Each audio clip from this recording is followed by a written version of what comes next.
केरल में हिंदुओं और ईसाइयों की आबादी अब लगातार घटने लगी है, जबकि मुस्लिम आबादी इस समय ठीक बनी हुई है। ये बात केरल सरकार का अपना डेटा कह रहा है। एनुअल वाइटल स्टैटिस्टिक्स रिपोर्ट 2023 कहती है कि हिंदू और ईसाइयों में जितने लोगों की मृत्यु हो रही है उससे कम बच्चे पैदा हो रहे हैं। स्क्रीन पर जो आप टेबल देख रहे हैं इसे समझिए। 2023 में हिंदू बच्चे पैदा हुए 1,58,399, जबकि हिंदुओं की मौत हुई 1,80,971। फर्क कितने नंबर का पड़ा? 22,572 का। यही ईसाइयों के मामले में भी है। 56,810 बच्चे पैदा हुए और 62,388 लोगों की मृत्यु हो गई। अंतर पड़ा 5,528 का। जबकि मुस्लिम समुदाय के मामले में इधर एकदम अलग तस्वीर देखने को मिलती है। 59,541 लोगों की मौत हुई, लेकिन इसके मुकाबले ज़्यादा बच्चे पैदा हुए हैं, 1,76,312।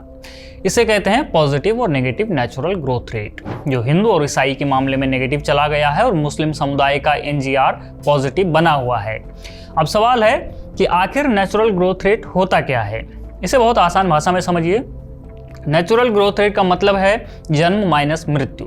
अगर किसी समुदाय में 100 बच्चे पैदा हुए और 120 लोगों की मृत्यु हो गई तो उस समुदाय की नेचुरल ग्रोथ रेट नेगेटिव होगी। अगर 100 बच्चे पैदा हुए और 70 लोगों की मृत्यु हुई तो ग्रोथ रेट पॉजिटिव होगी। अब हिंदू ईसाई का NGR नेगेटिव और मुस्लिम का पॉजिटिव ये कोई एक साल में नहीं हुआ है। हाल के डेटा को अगर हम 2014 के डेटा से कंपेयर करके देखें तो आपको एक क्लैरिटी नजर आएगी कि कैसे ये जनसंख्या का गणित साल दर साल बदला है। साल 2014 में हिंदू बच्चे पैदा हुए थे 2,31,031, जबकि उस साल 1,50,159 मौतें हुई। तो ये NGR पॉजिटिव था, यानी जितने पैदा हुए उससे कम ही लोग मरे हैं। जबकि हाल के डेटा में एकदम उल्टा है। अब अगर इसे कंपेयर कर लें तो यहाँ बच्चों के जन्म में 31% की गिरावट दर्ज हुई है 2023 के डेटा के साथ इसे अगर कंपेयर करते हैं तो। अब ईसाइयों के संबंध में देखें तो 2014 में बच्चे पैदा हुए 83,616, जबकि मृत्यु हुई 50,095, यानी जन्म से कम मृत्यु, तो NGR पॉजिटिव ही रहा। अब यहाँ एक इंटरेस्टिंग फैक्ट है। 2014 में मुस्लिम बच्चे जन्मे थे 2,18,437 और मृत्यु हुई थी 46,468 लोगों की। अब यहाँ केवल मुस्लिमों के हिसाब से देखोगे तो आपको इनकी जन्मों की संख्या में भी एक गिरावट देखने को मिलेगी और मृत्यु के मामले में बढ़ोतरी। लेकिन अगर आप इसे पूरे राज्य की ओवरऑल पॉपुलेशन यानी हिंदू, ईसाई, मुस्लिम को जोड़कर देखोगे तो मुस्लिम समुदाय के बच्चों के जन्म की संख्या फिर भी बढ़ रही है। इनका नेचुरल ग्रोथ रेट तब भी नेगेटिव नहीं है। अब मैं आपको एक और बड़ा सैंपल दिखाता हूं जो इस बात की तस्दीक करेगा कि केरल में मुस्लिम समुदाय के बच्चों के जन्म की संख्या लगातार बढ़ी ही है, जबकि इसके उलट हिंदू और ईसाइयों की घटी है। स्क्रीन पर आप ये 2008 से लेकर 2021 तक का डेटा देखिए। 2008 में हिंदू बच्चों के जन्म की संख्या का प्रतिशत 45.04 है। अब आप इस वीडियो को पॉज करके 2021 तक के इस डेटा को लाइन बाय लाइन देखिए।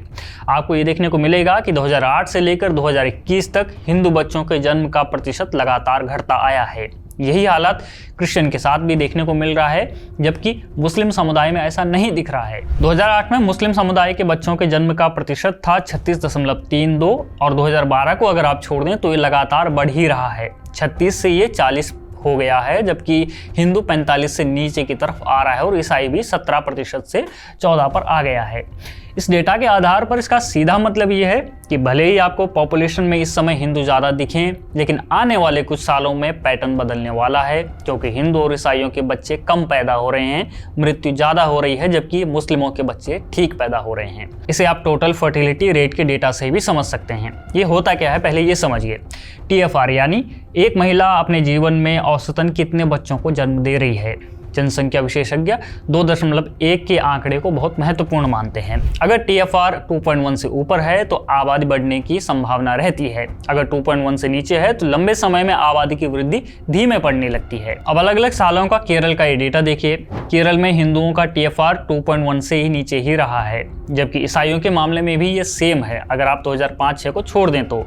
लेकिन मुस्लिम के मामले में 2015-16 को छोड़कर TFR 2.1 से ऊपर ही रहा है। वैसे तो ओवरऑल केरल में TFR 2.1 से नीचे ही आ रखा है। जनसंख्या ओवरऑल ही घट रही है, यानी केरल में पिछले लगभग 30 सालों से औसतन कम बच्चे पैदा हो रहे हैं। लेकिन हिंदू और ईसाई समुदायों में जन्म दर इतनी कम हो चुकी है कि उनकी आबादी की वृद्धि अब घटने लगी है। प्रदेश की जनसंख्या के लेवल पर अगर इसे देखें तो इस घटते TFR के बावजूद मुस्लिम समुदाय का आबादी में हिस्सा लगातार बढ़ा है। अब सवाल आता है कि ऐसा आखिर क्यों हो रहा है। दरअसल इसका कोई एक कारण नहीं है। हिंदू और ईसाई कम बच्चे पैदा कर रहे हैं, परिवार अब छोटे हो गए हैं और आजकल तो डिंक वाली शब्दावली भी मार्केट में आ गई है, यानी डबल इनकम नो किड्स।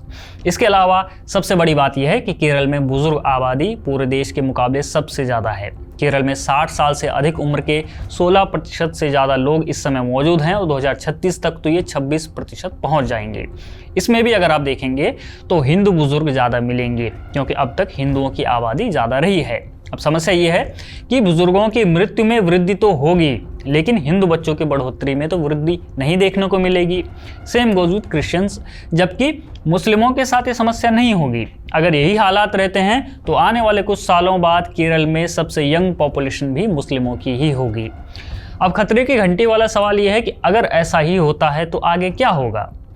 अगर अगले 20-25 साल तक यही ट्रेंड रहता है तो जिस समुदाय में जन्म लगातार कम और मौतें ज़्यादा रहेंगी उसकी टोटल पॉपुलेशन भी धीरे धीरे घटेगी, और जिस समुदाय में जन्म मौतों से ज़्यादा होंगे उसका प्रतिशत बढ़ेगा। ये सिंपल मैथ है, यानी हिंदू और ईसाई घटेंगे, मुस्लिम बढ़ेंगे। अब सवाल है कि क्या ये बदलाव सिर्फ जनसंख्या तक सीमित रहेगा? जवाब है नहीं। जनसंख्या का गणित केवल लोगों की संख्या नहीं बदलता, बल्कि समाज, राजनीति और सत्ता का संतुलन भी बदल देता है। दरअसल जिस रिपोर्ट का हमने जिक्र किया है वो सिर्फ इतना नहीं कहती है कि हिंदुओं और ईसाइयों की जन्म दर घट रही है और मुस्लिमों की नेचुरल ग्रोथ रेट पॉजिटिव बनी हुई है। रिपोर्ट इससे आगे जाकर एक बड़ा सवाल उठाती है। अगर अगले 20 से 25 वर्षों तक यही रुझान जारी रहा तो क्या केरल की सामाजिक और राजनीतिक संरचना भी बदल जाएगी? सोचिए, आज जो बच्चे पैदा हो रहे हैं वही 20 से 25 साल बाद वोटर बनेंगे, कॉलेजों में जाएंगे, नौकरी करेंगे, सरकारी योजनाओं का लाभ लेंगे और राजनीति की दिशा तय करेंगे। यही कारण है कि जनसंख्या में बदलाव का असर सीधे समाज और चुनावी राजनीति पर पड़ता है। अगर किसी समुदाय का आबादी में हिस्सा बढ़ता है तो उसका वोटर बेस भी बढ़ेगा। राजनीतिक दल भी उसी हिसाब से अपनी रणनीतियां बनाते हैं। इस लिहाज से अगर वर्तमान रुझान जारी रहे तो केरल की चुनावी राजनीति, गठबंधन की राजनीति और विभिन्न समुदायों के राजनीतिक प्रभाव में भी बदलाव देखने को मिल सकता है। लेकिन इसका असर केवल राजनीति तक सीमित नहीं रहेगा। जनसंख्या का अनुपात बदलने का मतलब है कि आने वाली पीढ़ियों का अनुपात भी बदलेगा। इसका प्रभाव शिक्षा, रोजगार, सामाजिक प्रतिनिधित्व, धार्मिक संस्थाओं, सांस्कृतिक गतिविधियों और सरकारी नीतियों तक दिखाई दे सकता है। रिपोर्ट एक और महत्वपूर्ण बात की ओर इशारा करती है। आज हिंदू और ईसाई समुदायों में वृद्ध आबादी का अनुपात लगातार बढ़ रहा है, जबकि मुस्लिम समुदाय अपेक्षाकृत युवा बना हुआ है। अगर यही स्थिति जारी रही तो आने वाले वर्षों में केरल की सबसे युवा आबादी मुस्लिम समुदाय की ही हो सकती है। और इतिहास बताता है कि जिस समुदाय की युवा आबादी अधिक होती है उसका सामाजिक, आर्थिक और राजनीतिक प्रभाव भी समय के साथ बढ़ता है। इसका सबसे बड़ा एग्जाम्पल हमारे सामने कश्मीर है। कश्मीर में जैसे जैसे मुस्लिम आबादी बढ़ी वैसे वैसे ही कश्मीरी हिंदू कम होते गए। 1990 में कश्मीरी पंडितों को कैसे भगाया गया और आज कश्मीर में कितने हिंदू रहते हैं वो किसी से छुपा हुआ नहीं है। किसी से ये छुपा हुआ नहीं है कि असम का बारपेटा जो एक समय में हिंदू बहुल था, वहाँ जब डेमोग्राफी बदल गई तो कैसे हिंदू आज अल्पसंख्यक बन गया है। यही वजह है कि यह बहस केवल जन्म और मृत्यु के आंकड़ों की नहीं है, ये केरल के भविष्य की बहस है। ये बहस इसलिए भी ज़रूरी है क्योंकि हमें वर्तमान में ही केरल फाइल्स के भयानक केसेस देखने को मिलते हैं। तो आने वाले दशकों में केरल की धार्मिक जनसांख्यिकी बदलेगी, और जब जनसांख्यिकी बदलती है तो उसके साथ समाज, राजनीति और सत्ता का संतुलन भी बदल जाता है। वैसे भी केरल में अगर आज की राजनीति की गणित देखेंगे तो इंडियन यूनियन मुस्लिम लीग के बिना कांग्रेस जैसी पार्टी के लिए वहाँ सरकार बनाना बहुत मुश्किल काम है। हिंदुओं के साथ क्या हो सकता है उसे आप ऐसे देखिए कि केरल की वर्तमान सरकार के मंत्रिमंडल में हिंदू पॉपुलेशन के हिसाब से 11 सीटें मिलनी चाहिए थी, लेकिन मिली सिर्फ 8।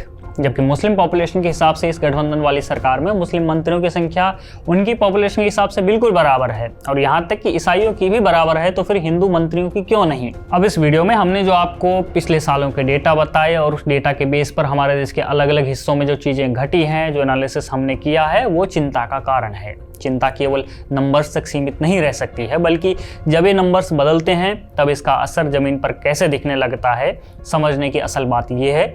और अगर आपके समझ में ये बात आई हो तो हमें कमेंट बॉक्स में ज़रूर बताएं। बने रहिए हमारे साथ, देखते रहिए ऑप इंडिया।